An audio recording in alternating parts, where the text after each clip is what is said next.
안녕하세요. 오늘은 여호수아 23장, 24장 말씀에 대해서 나눠보도록 하겠습니다. 이 두 장이 이제 그 여호수아가 남긴 마지막 이제 고별 설교 말씀이다, 이렇게 볼 수가 있겠습니다. 근데 이제 둘로 나뉘어져 있어요. 왜 그러냐면 이제 23장에서 분명 이제 시간이 많이 흘러서 이제 여호수아도 나이가 많아져서 이제 늙게 되었는데, 이때 유언처럼 이제 한번 남깁니다. 말씀을 이제 그 장로들과 지휘관들을 불러서. 근데 여기서 하나님의 은혜가 더 임하게 돼서 좀 더 살게 되니까 이후에 또 한번 세겜 땅에 이제 백성 이제 다 불러다가 이제 하나님의 말씀에 대한 언약을 분명히 이제 확답을 받아내는 모습으로서 마무리가 되고 있고, 이것이 곧 여호수아라는 이 책의 마지막 내용이기도 합니다.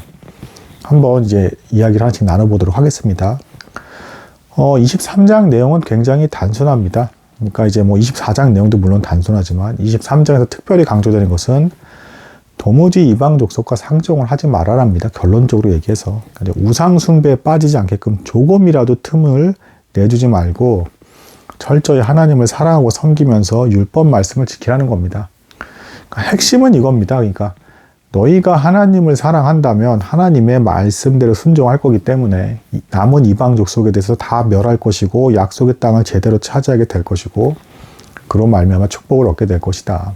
근데 너희의 마음이 하나님에게서부터 떠나게 되면 불순종을 하게 될 것이고 이방 족속을 남겨두게 될 것이고, 이 이방 족속들이 너희에게 올무가 돼서 계속 우상숭배에 빠지게 해서 하나님의 진노를 불러일으키게 되어서 벌을 받게 만들 것이다.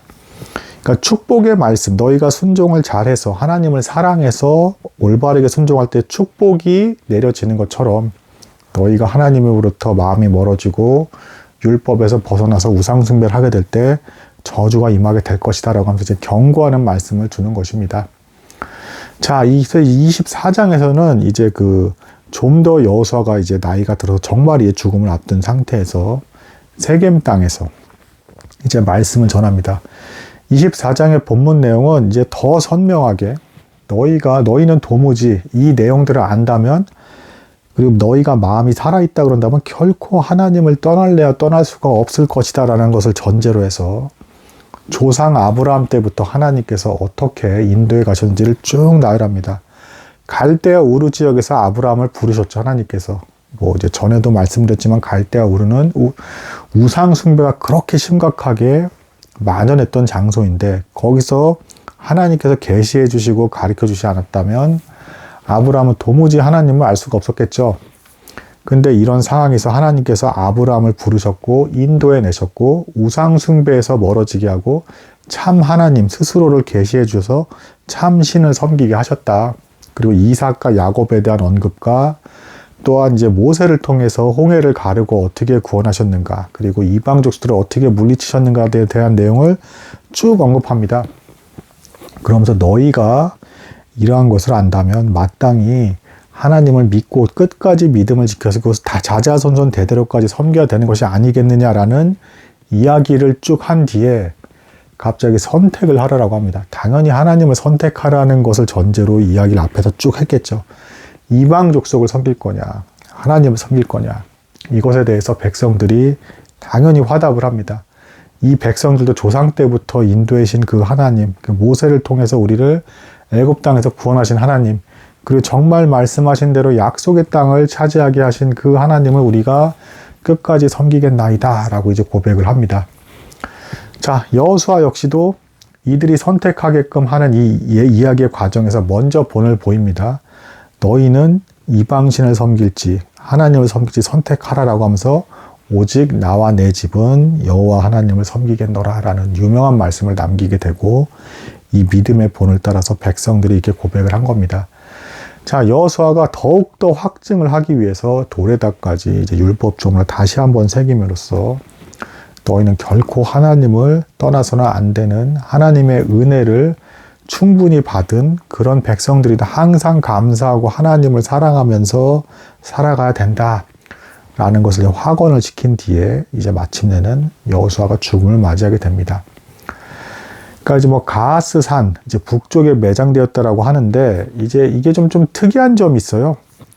앞에 모세라든가 아론이라든가 죽었을 때 백성들이 막 애곡하는 장면이 나오거든요. 근데 특이하게도 여호수아가 죽었을 때는 애곡하였다라는 기록이 없어요. 근데 이제 가하스 산이라는 그 산의 이름이 산이 떨렸다라는 뜻이에요. 그래서 유대인들이 말하기를 이때 여호수아가 죽었을 때 이 백성들이 애곡하지 않음으로 말미암아 산이 분노했다. 그래서 산이 떨렸다. 뭐 이렇게까지 이제 뭐 구전되는 말로 이렇게 전해지는 이야기가 있는데, 우리는 이제 그 기독교인으로서 예수 그리스도와 연관지어서 해석을 하는데, 여호수아의 죽음에서는 애곡했다라는 기록이 없는 이유는 죽음 중에서 슬퍼하지 않아도 되는 죽음이 있다. 그것은 바로 예수 그리스도의 십자가로 말미암으신 죽으심이다. 물론 예수님께서 고통받으시고 그 모습을 보면 우리는 슬퍼할 수가 있겠지만, 사실은 그 죽으심은 우리를 낳고 치유를 받아서 죄에서 깨끗해지고 마침내 구원에 이르게 되는 과정을 이루기 위한 과정이기 때문에, 그 모습은 너무 슬퍼 보이고 비참해 보이지만 예수 그리스도의 죽으심은 마냥 슬퍼할 일이 아니다. 오히려 결국에는 감사하고 기뻐해야 될 일이라라는 이런 이제 그 예언적 성격에서 여호수아의 죽음도 슬퍼하는 모습이 보여지지 않는 형태로 이제 묘사가 되고 있다. 이렇게 이제 기록이 되고 있습니다. 자, 이것으로 말미암아 이제 그 여호수아 내용에 대한 이제 책 이야기는 이제 마무리가 되고, 이제 다음 성경 내용은 이제 사사기 말씀이 되겠습니다.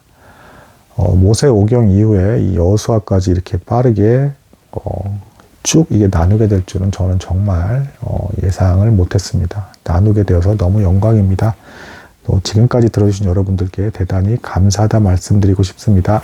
감사합니다.